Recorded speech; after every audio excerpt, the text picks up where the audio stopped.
Hey! No. Okay. Hi. Well, you start. My name, Tyson Hale Miller. Born in 1961. And as of today, I'm 59 years old. I'll be 60 years old this year. And what's the significance? Well, what's this all about? This is all about music. A little about me. I'm 4 years old. I was playing piano by ear, playing things like green sleeves and things like that. I wasn't playing chopsticks. In fourth grade, I tried piano lessons. I had piano lessons, but I tried violin lessons. And let's see, by the time I was 8 years old, which would have been in 1967. 1967. No, 67. I was 6 years old. 1969, I was 8 years old. And I will say that I officially wrote my very first song, summer of 1969, at the age of 8 years old. And I wrote that song on piano. And I've never forgotten it. In fact, I've got it here in my book. But I guess it would be really, it was a legit song. But I always considered my real songwriting to start in spring of 1971, at the age of 10. Well, I was still 9 going on 10, let's say. My birthday wasn't until November, so. And I really actually started writing songs continuously. Whereas at some point I realized that I may not stop. Some unlimited source out there, and then I created my logo of TYSONGS Unlimited. Unlimited because it seems to be an unlimited resource of songs that I've been able to write, capture, stuff that pops in my brain. And also at 1971, that was when I was actually officially playing guitar. I'd started learning guitar before that. He was being taught by my brother Alfred. And he taught me 6 chords, and I went on from there. But I digress. Oh my goodness, the time. Well, this is August of 2021. Actually, I think it's August 28th of 2021, which is officially 50 years of songwriting, since the age of 10 to eventually the age of 60 this year. 50 years. And although it seemed to take forever to get here, now that I look back, it took like that. Forever, all of a sudden, like nothing, 60 years later. Do I look 60? 59? 60? I hope not. At least not 59, 60 that I remember seeing when we were growing up. So, this would be like at the beginning. I'm going to put a CD together, a DVD actually together, of myself playing songs on acoustic guitar. And it'll be a whole mesh of different songs. I will also give you a little information about each of the songs as it comes up on the DVD. So, I'll give you a little song 1, and there's a little bit about why I wrote it, or what was it about when I wrote it, or anything significant like that. And then I'll play the song for you. And hopefully I'll have some decent recordings, because I'm making multiple recordings until I find one to write. And then I'm going to go ahead and I'll go ahead and make a bunch of these DVDs and send them to people that really truly appreciated my music. I have to say, recently lost, within less than a year's time, lost the drummer to On Edge, Rick House. Damn. Moments as highs. He was a good drummer. He was a cool dude. We had something good going. And right after that, lost one of my best friends and music mate, my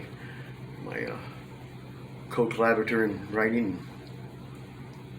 Very big spark in what I did as a writer, what I do as a writer, and just lost him a couple months ago. And it's very depressing. So God bless you, Joe Sansusi, and Rick House. God, I love you both.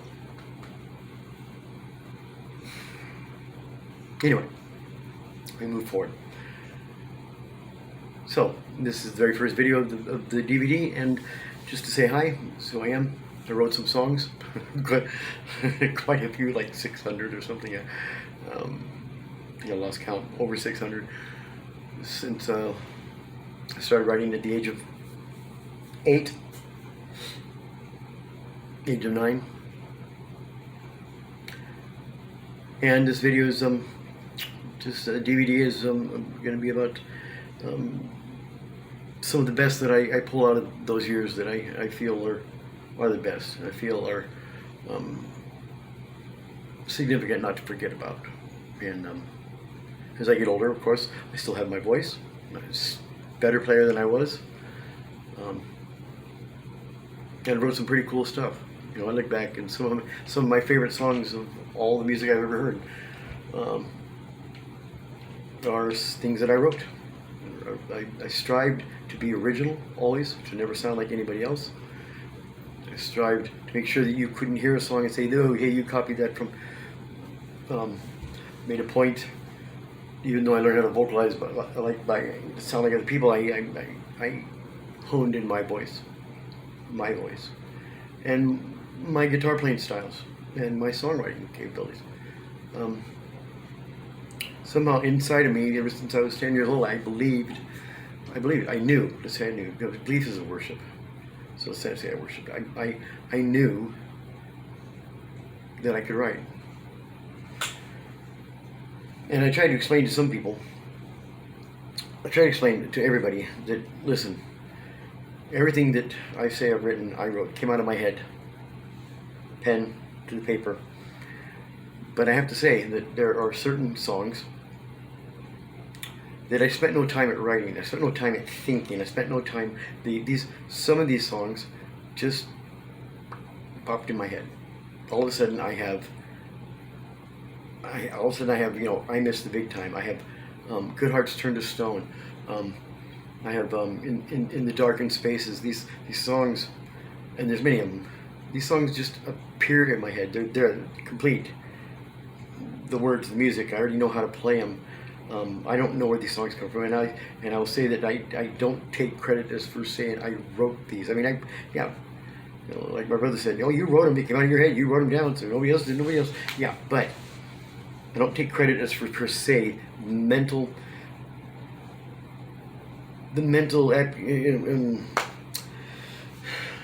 application of writing a song. These are things that were complete in my head. One day they're not, next minute this entire song, words and everything is in my head. Okay, yeah, maybe that's my brain doing it, well, however you want to look at it, but I'm looking at it, I'm telling you, I'm taking credit for them because nobody else can stand forth and take credit for them. They didn't pop in anybody else's head, but some of these songs just came to my head as if a receiver's been being sent by somebody to me or something to me. I don't know how to explain it any other than that, other than, yes, I did write them with my hand and pen out of my head, but not I'm saying all the songs, I'm just saying some of the songs. No, I've written any of these songs that they're great songs, but I've equally written just as good if not better songs that have popped in my head, but the ones that popped in my head were good songs, but I don't know where they came from. I can't say honestly that I spent any time in my mental reasoning and capacity to write those songs other than to take them out of my head and put them on paper so I'd have enough room for another one to pop in. You know, there's been music in my head continuously for as long as I can remember. Every day there is music in my head. Now, when I was younger, it was annoying as shit. It was annoying. It was annoying. It was just like, what the hell is going on, and why? Why do I have this music in my? Sometimes it's just damn annoying. It's just like, stop, please. But if it were to actually stop, I would go probably nuts, because it is such a part of me. I learned to deal with it. I learned to cope with it. I learned to realize it's not to think I'm crazy or nothing. But when you, some people think math, some people think this, some people think whatever. I have music in this head continuously, all the time, 24 hours a day. Well, I can't say it because when I'm sleeping, I'm not sure, but I'm pretty sure there's music in my head while I'm sleeping too. Because it's like nobody ever turns off the radio. It's like people sleep. I sleep with the television on just to block it out sometimes, but it's like it's always on, always on. But then it has to always be on because that's how I receive some of these songs that just ding, or they're okay. Enough said. Enough said. There are three entities wrapped around my music. That is TYSONGS Unlimited. That is the standard bearer that says it's me, TYSONGS, my songs, and they're unlimited because for 50 years there's been this unlimited resource of songwriting, and not just stupid songs, good songs, good writing. I can say in my personal songwriting, I strive to be as good, if not better, than the people I look up to, the people I mentor, the people that I look up to. The Moody Blues, Dan Fogelberg. I'm just a lot of people, but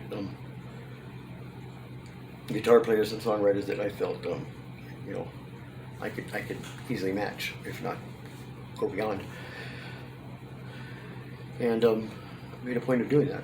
And I was able to write songs that a band could take right up and take it right on stage and put it right out there. Didn't have to play cover songs. We played my songs, TYSONGS. There's also the second entity that covers songs that weren't ever produced, or songs that were played only by me, that were never played by a band. And all those songs I have listed under my little logo, Look Far Music. Look far. You'll find things. You don't have to always just look around. Look local too, but look far. Look deep. Look Far Music. That's the standard bearer for all the music that never went before a band or played by a band. It stayed my personal acoustic stuff. And then of course there's the standard bearer of On Edge. That is the actual rock band performing my songs, which I was a part of. Hey, it works out sometimes. So TYSONGS Unlimited, Look Far Music, On Edge, by Tyson Hale Miller.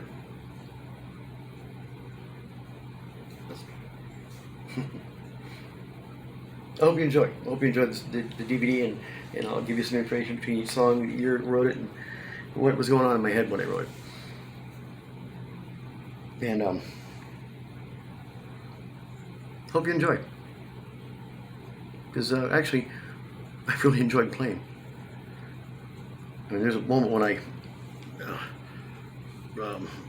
almost, broke my whole hand. Had a bad accident there, and it was one of those moments finally, after all these years writing and playing and becoming a good player, I looked like I was faced with maybe not being able to play again. You can see the tendons are messed up, the bones are broke, and if I'd had hand surgery done like they wanted, I probably wouldn't be able to play again. But I fought through it. I healed. It took over a year, but I said, no, I can play. I can still play. I made a point to try to even be better now. But damn, I'll tell you what, that moment had come when I said I can't play. I would have had to turn the guitar over and start playing this way. And then it would take me another 50 years to try to get good playing left-handed instead of right-handed. And I was prepared to do that. I was prepared to do that. but I was more prepared at first to make sure I can still play with this hand. I did. It is funny to actually have that finality in your head where, like, okay, this just ended my guitar playing career. And rising above that. I wrote some cool songs. Many people in my life involved in these songs. They're not per se by name or mentioned by name, but by situations or moments or statements. You know, a lot of these songs are written not about an entire event, but about one sentence spoken by one person in a minuscule 0.002% of that event. It is what moment somebody says something, and it's a whole other event going on. But that one, some songs, it could be written about that one event, or about a bunch of us out in the rural areas seeing a UFO, whatever the hell it was. It was flying, louder than fuck, and right there, probably could hit it with a shotgun. In fact, I remember saying it right then and there. I could hear it. I could hit it with a shotgun. That's how close it was. But I couldn't tell you what it looked like. The bottom was flat, and it was so big it was blocking out the stars. Any which way, you know, it's a song written about that moment, standing there, staring up, going, "What the hell is that?" You know, and I don't proclaim to say what it is or. Well, then I do bring some parallels into, you know, what it could be, but, or what other people might claim it to be. But it's funny, after that one event, for 2 weeks straight after that, there was heavy military flights of reconnaissance planes and flocks of attack helicopters going back and forth over the route that it went. Anyways, so, you know, there's different things. Traveling, going across the states, since I was 7, you know, since they were kids with my dad, but, you know, on my own since I was 17,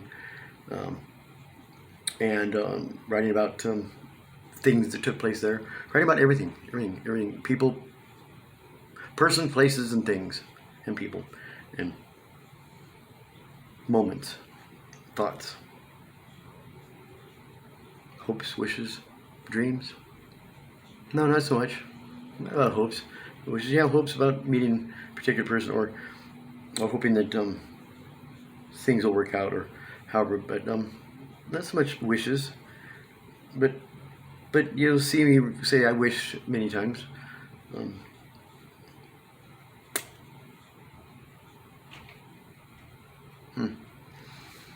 And I think, because the way I put it all together, the next video, number 2 video in this whole thing, I'm going to talk to you about the first song on this, which is the very first song in this DVD will be a song written in the middle of On Edge, On Edge, where, you know, now it's me and Joe and Eddie and Rick, and we're getting good. We got, you know, like, and I handed them. I brought to the band. I said, "Hey, you guys, check this out. A song called Killing Time," and what a badass song, you know. And everybody jumped on it. They took it and just like ran with it. And from what I gave them to what they gave me back, unbelievable.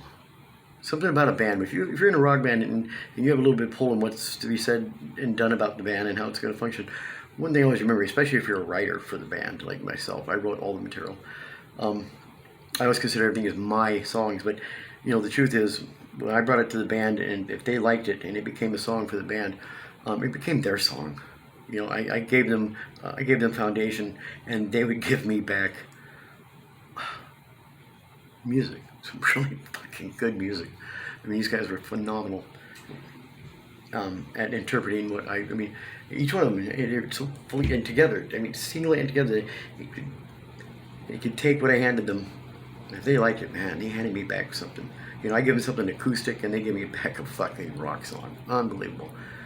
I love them for it. I love them with all my heart and soul. All my heart and soul. Each one of them. And the song, like I said, it's not from the first. I'm not going to do it chronologically from the very first song to the newest. It's just going to be as I put this thing together.